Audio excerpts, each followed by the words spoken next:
Now we have the environment setup, but we are still missing the data. In order to build a data pipeline between Hive or Elasticsearch, we need to have some good volume of data.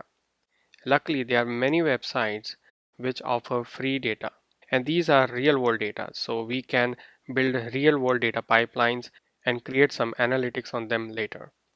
So for this exercise, we have chosen video game sales data, and you can get it from a website called kaggle.com. Now it offers this dataset free, so you can go ahead and create an account on this website. Activate your account. They will send you an email to activate the account. Make sure you give the right email address. Once your account is activated, you can download the dataset following this link. Okay. So once you have this data downloaded on your machine, we can move on to the next step in our exercise. So go ahead and do it now. I'll see you in the next step.